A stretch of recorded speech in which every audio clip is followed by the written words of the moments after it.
Wow, it's looking like a great morning to take a walk. I think I might just head to Lower Tumon, the tourist district, this morning.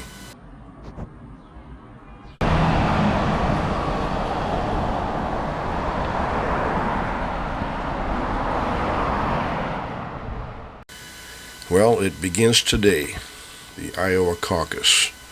On the mainland, it's going to be nonstop politics, mudslinging, negativity, and all that election analysis from now until the election.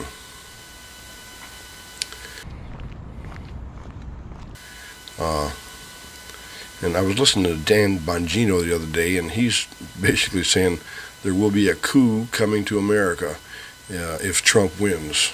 And he basically claims that the loony left is planning an overthrow of Trump if he wins the presidency.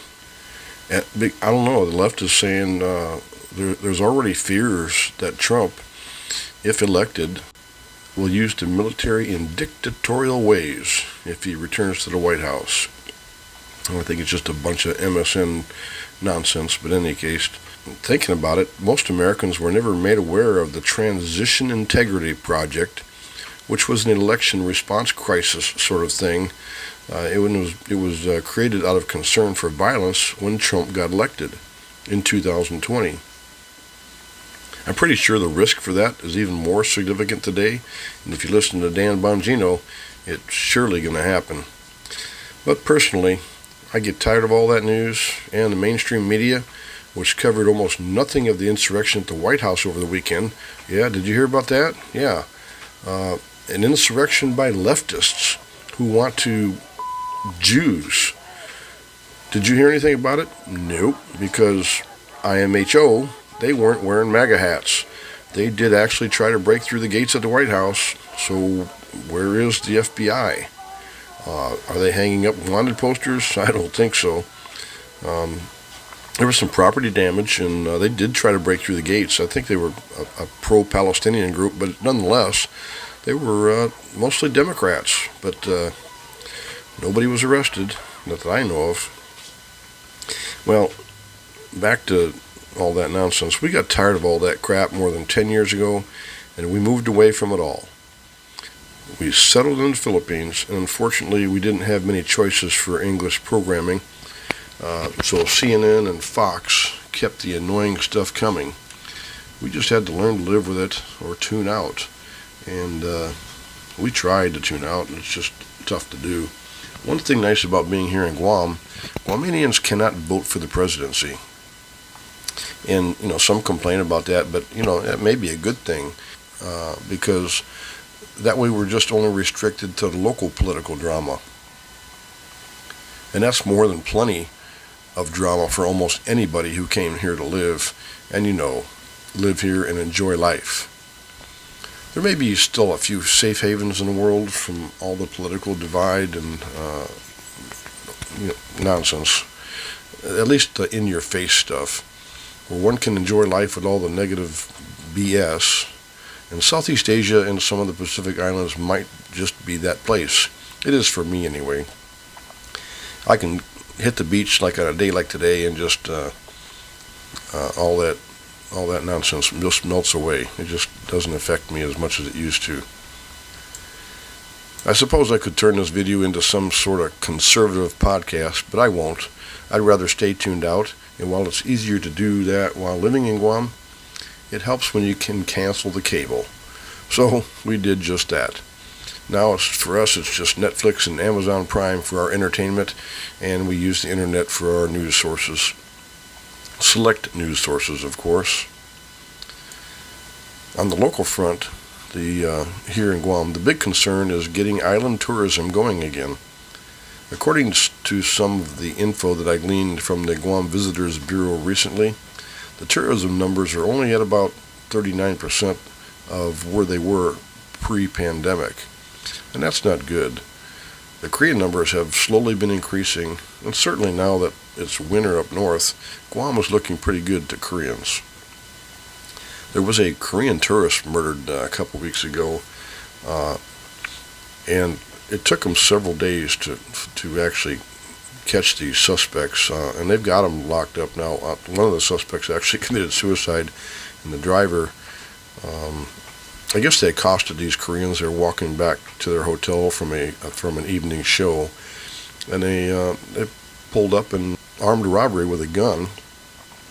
And I guess the Korean guy struggled. He was a 60-year-old. He struggled, and he got accidentally shot, or maybe just shot on purpose. I don't know. But anyway, it killed him, and it sent some huge shock waves through the Korean tourist community. And from what I understand, of course, a lot of this is anecdotal, but I understand that there was several cancellations from tourists that were intending on coming here who just canceled their trip as a result of this murder. But the good thing is they got the culprits, and one of them's dead and the other one's going to jail, hopefully for a long time.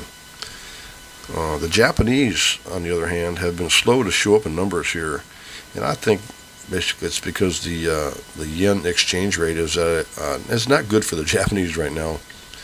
I think it was at maybe 145 yesterday. So, you know what that means. It's a great time for anyone earning U.S. dollars to visit Japan.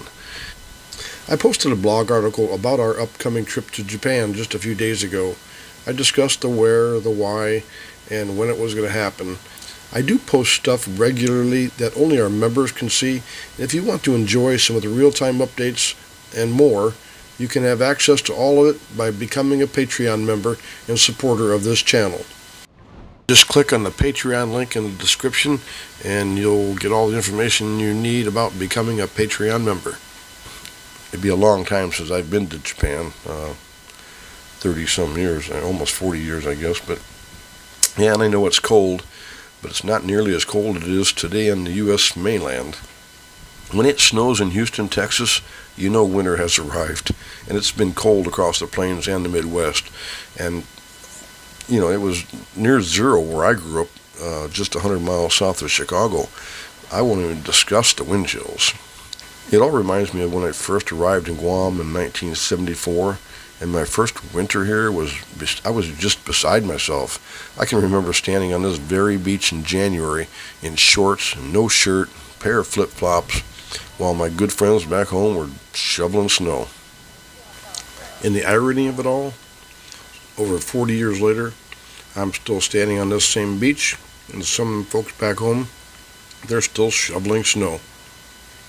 And that reminds me, a friend of mine back home told me about this government warning that stated anyone traveling in icy conditions should take along the following: a shovel, blankets or a sleeping bag, extra clothing including scarf, hat, and gloves, a 24-hour supply of food and drink, some de-icer, a 10-pound bag of rock salt, a torch or a lantern with spare batteries, road flares and reflective triangles, a tow rope, a 5-gallon petrol can, a first aid kit, and some jumper cables.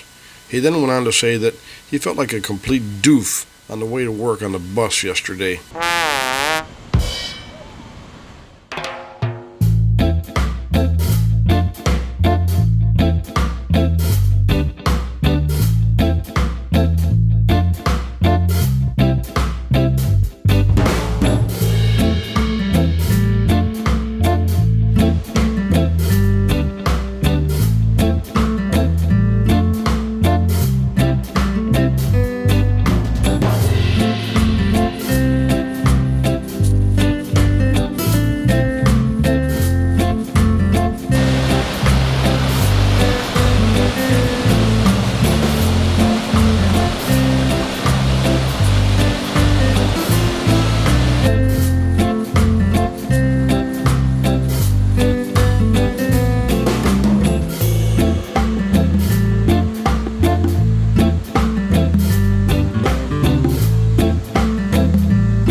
Terry and I are no stranger to walking around in the lower Tumon area and on the beaches as part of our normal dose of exercise.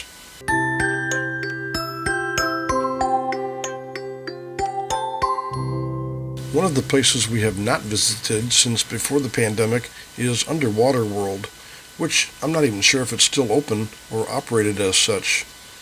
I've noticed the Underwater World sign is no more, and other signage has been changed to what you see here. The aquarium here is one of the longest tunnel aquariums in the world. It opened in 1999. According to Wikipedia, it has more than 2,000 animals representing more than 80 different species. Many of the animals included in the aquarium are native to Guam and the surrounding Marianas Islands.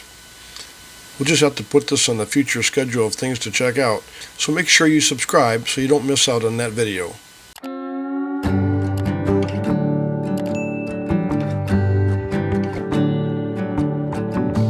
You feel like summer days to me, warm, tender, sunny rays. I hope that we are meant to be. You say nothing at all when we meet, yet somehow I know your history. Oh, come what may, I'm ready.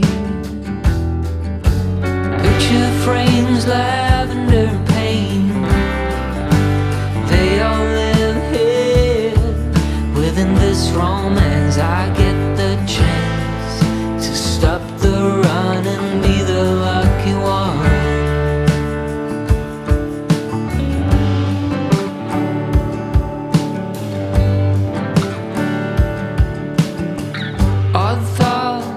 Some dusty dreams, and we seem to find common ground. Guess everyone's got their own sound. I never cared much about fitting in, what's right or a sin, but as you stand before me I give in. Picture frames, lavender and pain,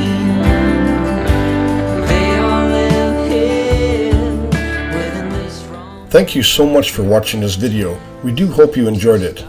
Please help us out by mashing that like button, and don't forget to subscribe and ring that notification bell. Also, a huge thanks to all our Patreons, who without your support, this channel would not be possible. For real-time updates, follow us on Instagram, Facebook, TikTok, and X. And always remember, never give up on a dream. And we'll see you next time.